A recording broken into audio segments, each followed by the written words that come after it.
숲이 참 아름다운 계절입니다. 저절로 시인이 될 것만 같은 그런 생각도 들죠. 이 가을이라는 계절이 자꾸만 우리 삶을 이렇게 되돌아보게 합니다. 어쩌면 이 계절은 종교적인 사유 속으로 우리를 이끌고 가는 것 같습니다. 우리는 이러한 때에 잠깐 멈춰 서서 나는 잘 살고 있는가? 그래서 한번 스스로 질문해 봤으면 좋겠습니다. 근데 문제는 이 잘이란 말의 의미를 어떻게 규정하는가에 따라서 어떤 사람은 소유 중심적으로 사고한 사람이 있고 어떤 사람은 존재 중심으로 사고한 사람이 있는데 그 각각의 경우가 많이 다릅니다. 소유 중심의 사람에게 잘 산다는 것은 어떤 물질적인 풍요나 어떤 사회적인 성취로 이해하겠죠. 하지만 존재 중심, 후자 쪽으로 생각하는 분은 삶을 순례로 이해합니다. 이 사람에게 중요한 것은 나는 어떤 사람인가? 이것이 중요한 질문이 됩니다. 성경에 성문서라고 하는 게 있어요. 시편, 또 잠언, 전도서. 여기에는 사람을 의인과 악인, 혹은 어리석은 사람, 지혜로운 사람 이렇게 나눠서 설명하거든요. 한번 주의를 한번 보세요. 전적으로 악한 사람이나 전적으로 의로운 사람이 있나요? 악인에게도 선한 구석이 있고요. 의인에게도 악한 구석이 있더라고요. 진짜 우리가 살펴야 될 것은 그래서 지향이라는 겁니다. 악인 혹은 어리석은 사람은 늘 자기를 중심에 놓고 사고합니다. 자기 이익과 편안함을 위해서 상대를 수단으로 삼는 것을 주저하지 않습니다. 하지만 의인, 지혜로운 사람은 상대를 배려합니다. 더 나아가서는 자기를 더 큰 질서 속에서 그렇게 세우려고 노력합니다. 우리가 해야 할 일, 또 처리해야 하는 그런 일들, 이런 많은 일에 쫓겨서 살다 보면 나도 모르는 사이에 이 자기 중심적인 사고에 빠져 살 수밖에 없습니다. 이럴 때일수록 자꾸 멈춰야 합니다. 자기 삶을 비춰볼 기준이 꼭 필요합니다. 요즘 제 개인적으로 계속 입에서 맴도는 그 복음 성가가 하나 있어요. 아주 옛날 곡인데 가사만 읽어보겠습니다. 세상은 평화 원하지만 전쟁의 소문 더 늘어간다. 이 모든 인간 고통 두려움뿐 그 지겨움 끝 없네. 가사가 좀 우울하죠. 그리고 또 슬프기도 합니다. 정말 우리에게는 희망이 없는 건가? 근데 이 노래는요, 반전이 있습니다. 나머지 가사가 이렇습니다. 그러나 주 여기 계시니 우리가 아들 믿을 때에 주의 영으로 하나 돼. 하날세 우리 모두가 하날세. 하날세 우리 모두가 하날세. 긍정적인 희망을 뭐로 보고 있냐면 주님께서 오신다라는 거예요. 물론 믿지 않는 분에게는 이것이 현실 회피처럼 보일 수도 있습니다. 그러나 세상을 다스리신 분이 하나님이다라고 믿는 사람들에게 있어서는 이보다 더 분명한 일이 없죠. 여러분, 로마 제국하면 누가 떠오르세요? 옥타비아노스, 우리가 잘 알고 있는 아우구스투스죠. 이 황제가 떠오릅니다. 왜냐하면 그로부터 소위 로마의 평화 시대가 펼쳐졌기 때문에 그렇습니다. 팍스 로마나가 그로부터 시작됐죠. 그런데 그 평화가 진짜 진정한 평화였을까 한번 생각해 보고자 합니다. 아우구스투스는 태양신 아폴로의 아들이라 그렇게 자처했습니다. 근데 그의 경쟁자가 있었잖아요. 안토니우스. 이 안토니우스는 술의 신 디오니오스를 좋아했습니다. 대조되죠. 술의 신은 저녁을 배경으로 하지만 이 태양신 아폴로는 어둠을 깨치는 태양과 비례하죠. 함께하죠. 그러니까 이 아우구스투스는 아주 야심만만한 그런 사람이었습니다. 당시 로마 화폐가 데나리온이었는데 여기에 자기 운명을 뜻하는 별자리를 넣었어요. 돈의 화폐에. 그리고 자기를 기리기 위해서 로마에 평화의 재단을 세웠는데 여기에는 자기로부터 시작된 유토피아의 세계를 묘사하고 있습니다. 그런데 이런 그가 지배하는 로마 제국, 과연 제국의 모든 사람들에게 행복과 번영을 가져다 줬을까요? 그렇지 않습니다. 왜냐하면 너무나 많은 사람이 희생됐고 착취당했기 때문에 그렇습니다. 바로 이러한 때에 예수님께서 로마 제국과 대비되는 하나님 나라를 선포하셨습니다. 힘으로 누군가를 강압하거나 상대를 수단으로 삼는 이 로마 제국의 논리와 반대로 예수님은 사랑과 나눔 그리고 돌봄과 섬김의 새로운 세상을 제시하셨습니다. 지금, 오늘, 현재 이 세상을 지배하는 자가 누군가요? 또 무엇인가요? 로마는 사라졌지만 그 로마가 지향했던 이 권력의 욕망은 여전히 살아있지 않나요? 교회는 2000년 전에 예수님께서 그리하셨던 것처럼 이 새로운 세상의 꿈을 꾸기 시작해야 됩니다. 당시의 성도들은 예수님을 믿고 따른다는 것이 얼마나 위험한 일인지 잘 알고 있었습니다. 실제로 정말 예수는 로마 제국의 입장에서는 위험한 사람이었습니다. 왜냐하면 제국이 든든히 서기 위해서는 억압당해야 하는 이들이 자기들의 처지를 운명으로 받아들이고 살아야 합니다. 그런데 예수님은 그들이 만들어 놓은 이 경계선, 로마 시민과 이방인, 또 자유인과 종, 또 거룩한 것과 속된 것, 이 경계선을 예수님은 자유롭게 넘나드셨어요. 그리고는 사회 저변을 형성하는 사람들, 또 기층민이라고 업신여기는 그런 사람들에게 하나님 나라의 꿈을 하나씩 하나씩 심어주셨습니다. 권세자들이 가장 싫어하는 것은요, 백성들이 눈을 바로 뜨는 거예요. 근데 권력자들은 굉장히 천재적입니다. 그래서 백성들이 이 현실의 어려움, 참상에 눈을 돌리지 못하도록 하기 위해서 여러 가지를 고안해내죠. 로마의 콜로세움이 가장 대표적인 것이 되겠습니다. 근데 오늘날 우리 주변에 그런 것이 뭔가 생각해 봤습니다. 어떤 스포츠가 그럴 수 있겠고, 요즘에 가장 힘이 센 것은 유튜브죠. 아주 열광케 하고 중독되게 합니다. 그래서 이웃의 고통을 바라보지 못합니다. 그래서인지 몰라도 나를 포함한 많은 고통받는 사람들의 외로움이 더더 깊어지고 있습니다. 근데 예수님은 이웃에게 시선을 돌리라고 하시거든요. 그리고는 이 시대가 죄인이라고 규정한 그 사람들 속에 있는 아름다움을 보라고 하세요. 예수님은 칼과 창으로 무장한 로마에 맞서 싸운 분이 아닙니다. 예수님은 인간 내면에 있는 힘, 즉 증오와 편견을 무너뜨리고 그리고 누군가의 이웃이 될 수 있는 그 힘으로 강고한 세상과 싸우셨습니다. 여러분, 세상에서 가장 무서운 사람이 누군가요? 큰 소리로 말하는 사람인가요? 힘으로 누군가를 누른 사람인가요? 그렇지 않습니다. 그는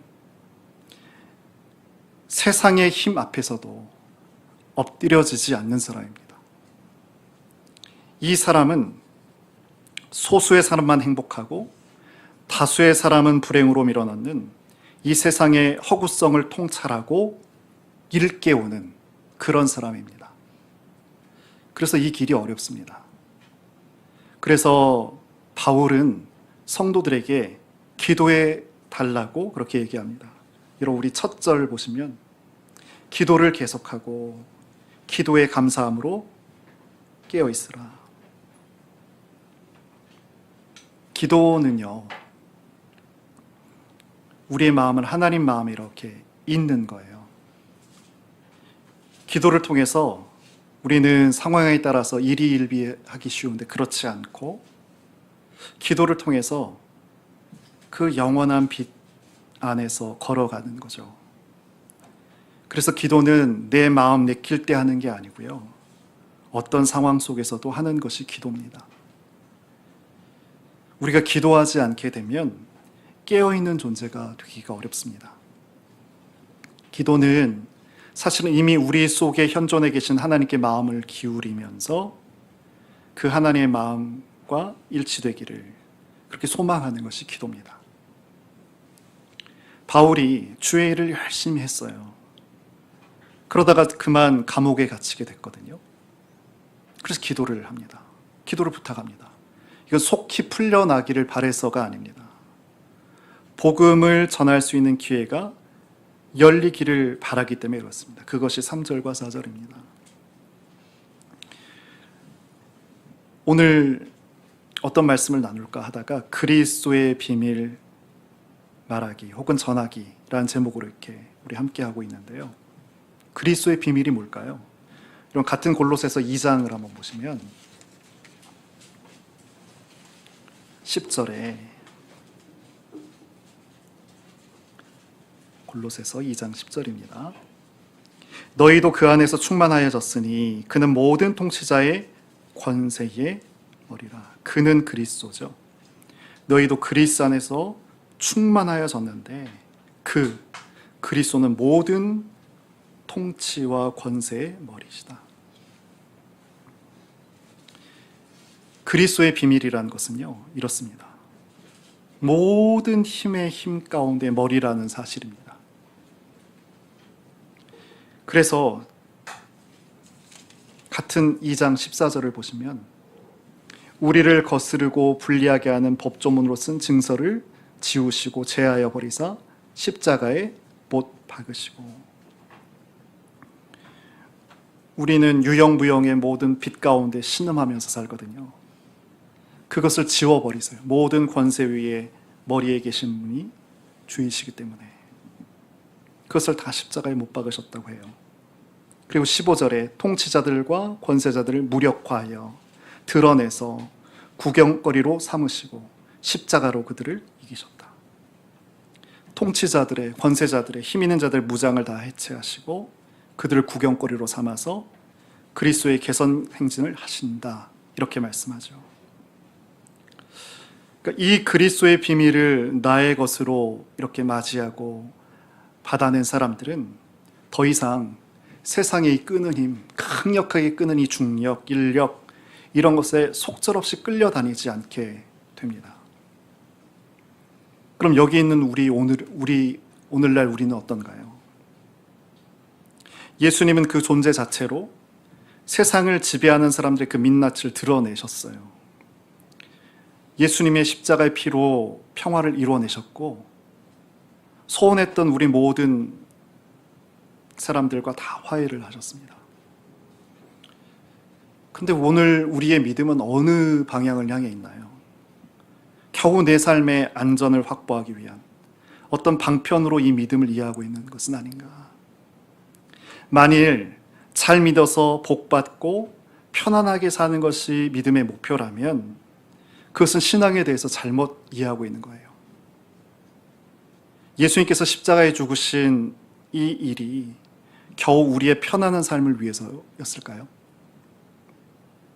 바울은 우리 믿음 생활의 목표를 짧지만 분명하게 말합니다. 골로새서 3장 10절인데 제가 한번 읽겠습니다. 새 사람을 입으십시오. 이 새 사람은 자기를 창조하신 분의 형상을 따라 끊임없이 새로워져서 참된 지식에 이르게 됩니다. 이것이 믿음의 목표라는 거예요.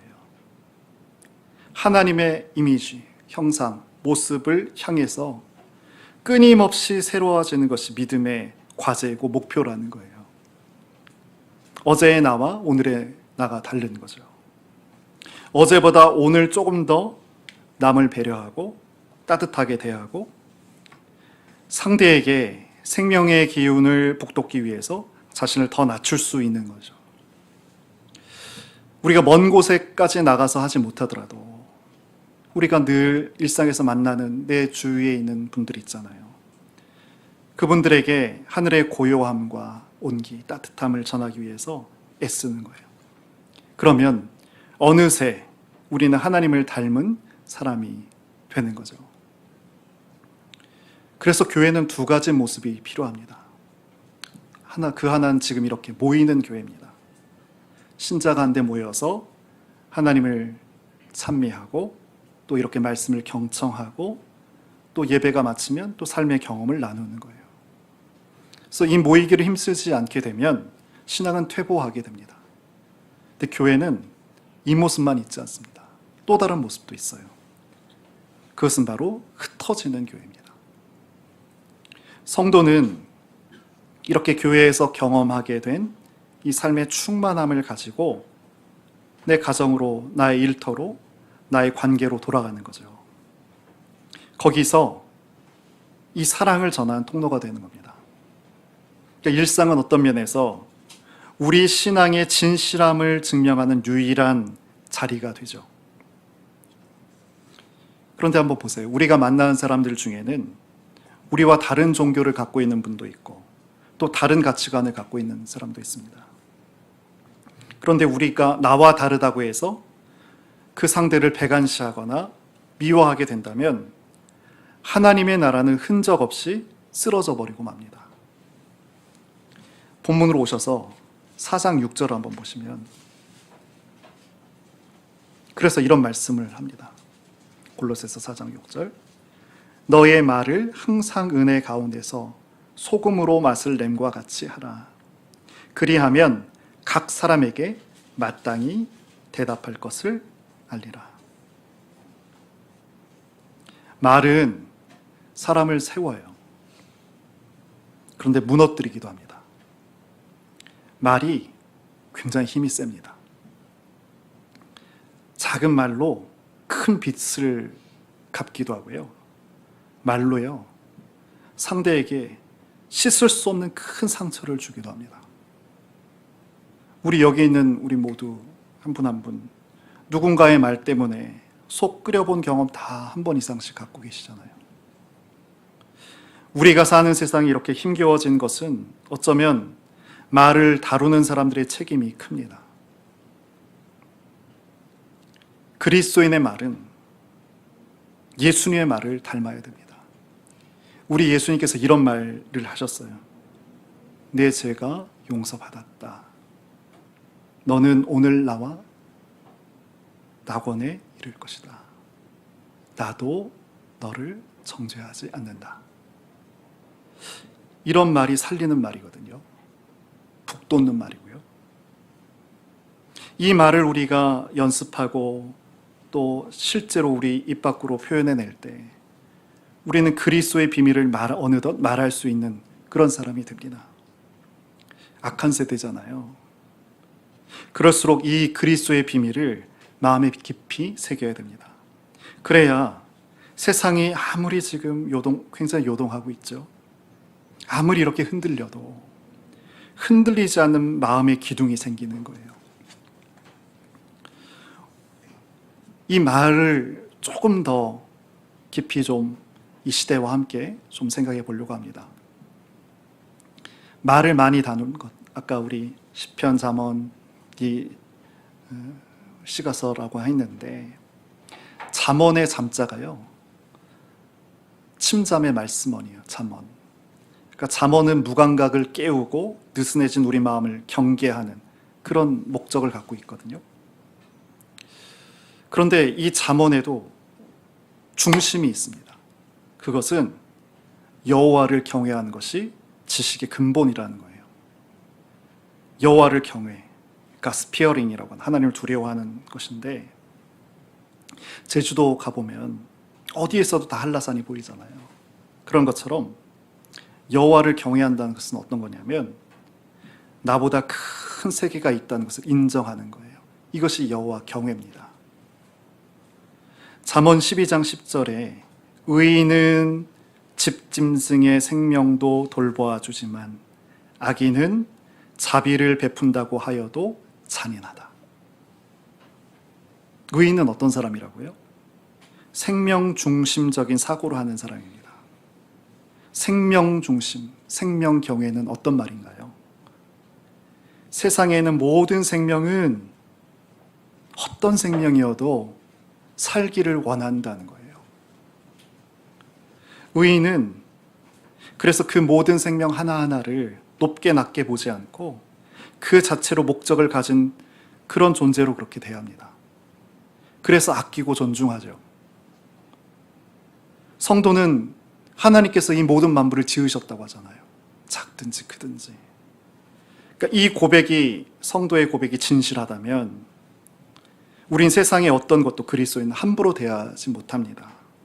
늘 고마움과 조심스러움으로 그렇게 대해야 되죠. 그런데 악인은 어떤가요? 상대를, 다른 존재를, 또 그들의 고통을 무관심해요. 심지어 서슴없이 폭력도 행합니다. 상대를 어떻게 해요? 내 만족이나 이익을 위해서 수단으로 삼습니다. 그러니까 세상에 있는 모든 악과 폭력의 뿌리에는 이런 자기 중심성이 있습니다. 그래서 인간이 인간 되려면 이 자기 욕망을, 자기 중심성을 거슬러서 상대를 중심으로 할 수 있는 그런 생각, 이런 사고를 할 수 있는 것에서 시작됩니다. 이 의인과 악인의 두드러진 차이가 바로 말입니다. 말에는 사람과 사람을 이어주는 말이 있고요, 사람과 사람을 단절시키는 말이 있습니다. 생명을 북돋고 살리는 말이 있지만 생명을 위축시키고 죽이는 말이 있습니다. 깊은 잠에서 깨어난 아담이 그 전에 없었던 하와를 딱 눈앞에 보죠. 그러면서 했던 말이 있습니다. 아, 이 사람 감격합니다. 뼈 중에 뼈요, 살 중에 살이다 하면서 남자에게서 나왔으니 여자다 하면서 감탄하는 그런 말을 표현해냅니다. 이것이 사랑의 말이고요, 북돋는 말이거든요. 그런 아담에게 죄라는 것이 들어왔어요. 그러자 그의 말이 바꿔집니다. 하나님께서 명령하신 선악과를 따먹고 그것에 대해서 책망을 아담에게 하시는데 아담이 그때 이렇게 말합니다. 하나님, 저와 함께 살라고 했던 여자가 그 나무의 열매를 저에게 주어서 그것을 제가 그래서 먹었습니다. 이렇게 말해요. 나와 너를 가르는 말이 되어버리잖아요. 우리 시대의 가장 큰 문제는 언어의 타락입니다. 말의 타락입니다. 제가 재미있게 봤던 소설 가운데 하나가 책상은 책상이다. 이 제목이 의미가 있습니다. 책상은 책상이다. 외로운 한 남자가 주인공입니다.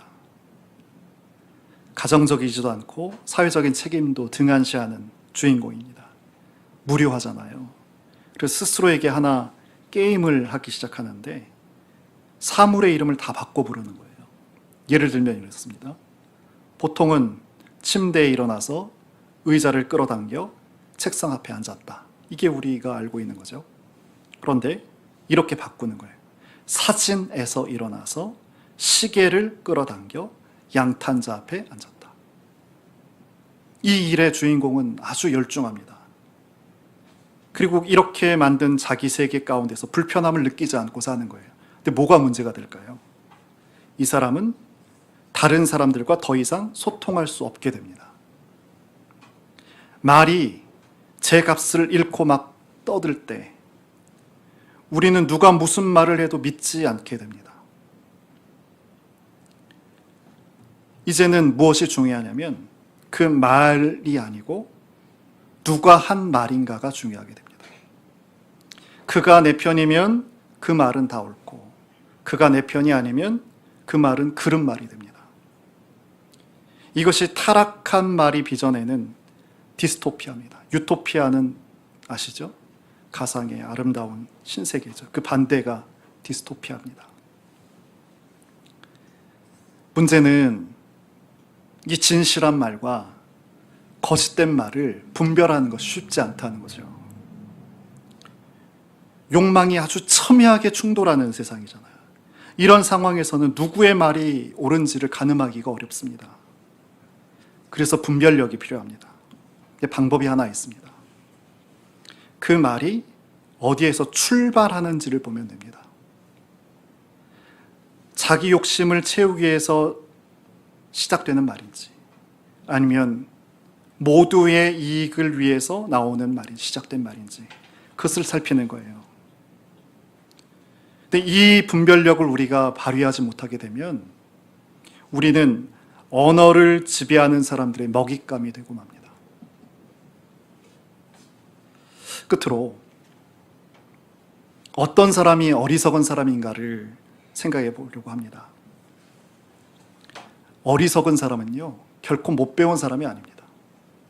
제가 우리 공동체를 만나면서 이건 철저하게 깨달은 거예요.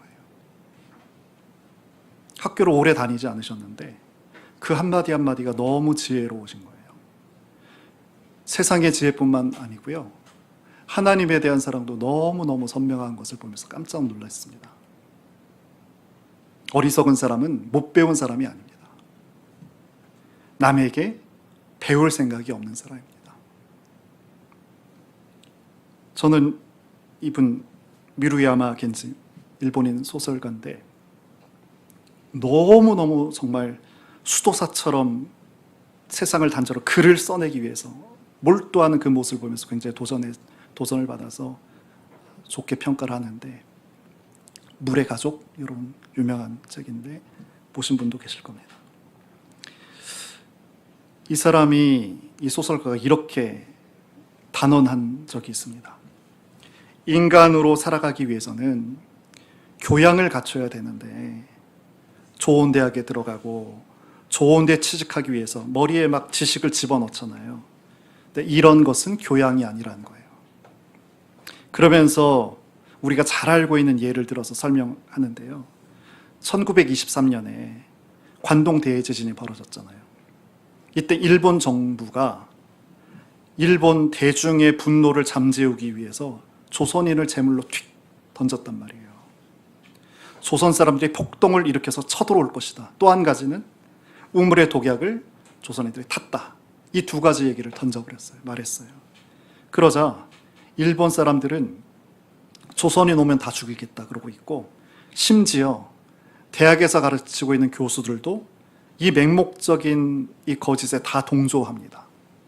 그런데 그때 이런 말을 하는 사람이 있었습니다. 그 말도 안 되는 일은 벌어지지 않았다. 그것은 거짓이다라는 거죠. 이렇게 외쳤던 사람이 있는데 그 사람이 바로 생선 가게 주인이었어요. 대학 교수와 생선 장수, 누가 더 교양인 인간인 거예요. 여러분, 우리 마지막으로 한번 성경 한 절을 한번 읽어볼까요? 앞으로 쭉 가셔서 잠언입니다. 시편 다음에 잠언이 있습니다. 잠언 12장 15절과 16절. 잠언 12장. 성경 중간, 딱 중간 정도 됩니다.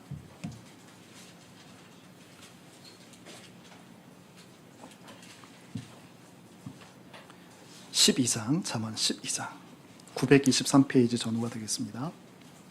15절과 16절입니다.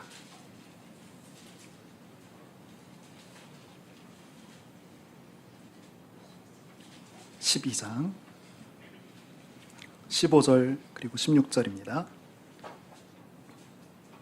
네, 같이 한번 읽어보겠습니다. 15절, 16절.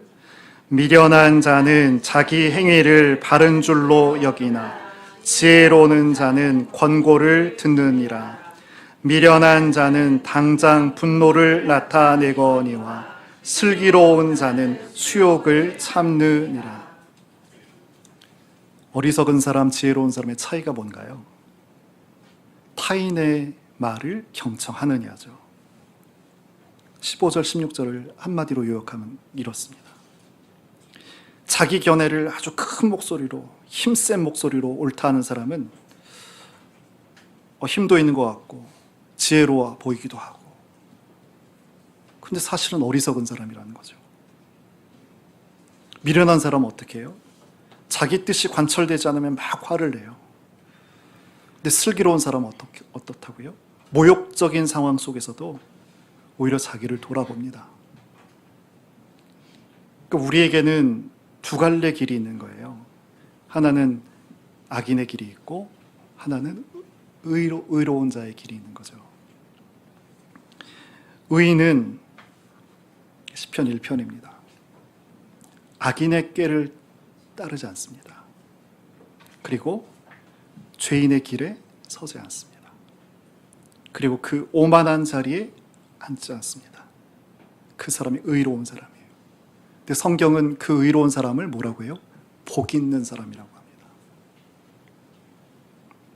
이런 복 있는 사람이 되려면 내 마음이 하나님 마음에 이렇게 닿아야 됩니다. 그러면 어떻게 될까요? 내 마음이 하나님의 마음, 그 기준, 그 시금석에 닿아 있다면 어떻게 될까요? 나의 뜻이나 내 편의 이익이 아니고 이 모든 세상을 지으시고 다스리시는 그 하나님의 뜻이 어디 있는가를 묻고 또 묻는 그런 길을, 그런 삶을 걸어가겠죠. 내가 오류를 범할 수 있는 사람이라는 것을 우리 인정해야 됩니다. 나는 얼마든지 잘못할 수 있는 사람이라는 것을 우린 인정해야 됩니다. 그리고 늘 상대를 향해서, 그래서 그렇기 때문에 귀를 기울여야죠. 배우기 위해서 마음을 열어야 됩니다. 그래야 우리는 악인의 길에서 벗어날 수 있습니다. 가을로 시작했는데 가을로 말씀 뵙겠습니다. 나무가 잎을 떨궈서 겨울을 준비합니다.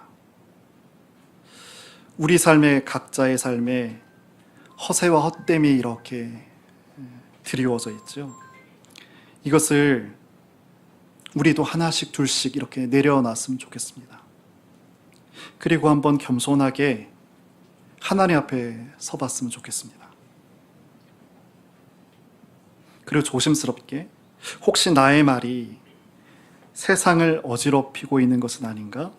그렇게 한번 돌아봤으면 좋겠습니다. 그래서 바람은 우리 주님의 도우심으로 어둠이 아니고 빛을 향해서 그 빛을 향해 나아가는 그리스도의 비밀을 아는 그런 오늘 이 자리에 함께 하신 저와 여러분 모두가 되시기를 진심으로 소망합니다. 시간 저희가 늘상 설교자가 기도하지 않고요. 설교자의 기도도 중요한데 우리가 깨달은 나의 기도가 중요해서 들은 한 부분, 기억되는 그 부분을 가지고 우리 설교 마치고 같이 기도하거든요. 우리 잠깐만 조용히 자기의 소리로, 자기의 말로 그렇게 잠깐 기도하겠습니다.